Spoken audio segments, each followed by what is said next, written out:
Ganun lang siya. Ipapakita ko sa inyo paano ko ginagawa yung aking mga scrunchies. So, meron ako ditong silk at meron ako ditong elastic. Ito yung gagamitin ko. So, ayan. Tatahiin natin yan sa taas. Ito no, natahi ko na dito. Ngayon, ang gagawin ko, ipa-flat ko to. Daanan ko ng plancha. So, ito na. Na-flat na natin. So, hindi yung ating elastic. At ganito lang. Then, tatahiin ko siya dito. Tapos,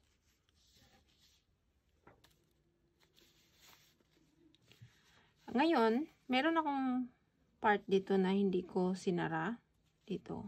So, ngayon, ibabaliktad natin ito.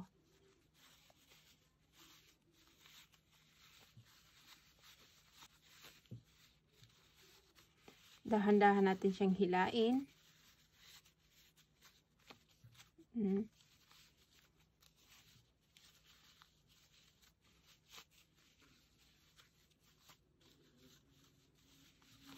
So, ayan.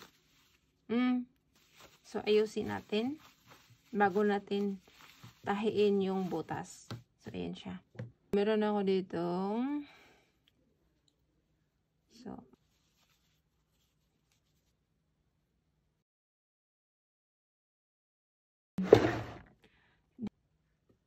makikita mo kung anong klaseng material. Ay, sandali. So, ganun dapat. So, voila. Ito na ang aking DIY scrunchie. So, nakikita nyo dito. So, ang ganda. So, nasa inyo kung gaano kaliit o anong lapad, o anong laki ang gusto nyo. Ito yung gusto ko na laki. At meron din ang iba. So, may nakikita kayo dito. Ito ay cashmere, wool, silk. Yan siya. At dito rin. Marami na akong napagbigyan dito.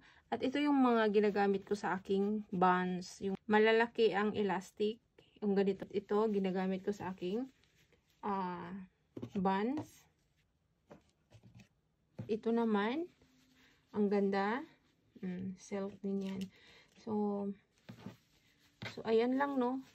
Ganun lang kadali. At yun lang yung paano ko siya ginawa. So, kung wala kayong sewing machine, pwede nyo gawin sa kamay. So, yan lang, ano? So, yan lang ang aking, ayan siya. Ipapakita natin. Ating buhok. Then, ganun lang siya.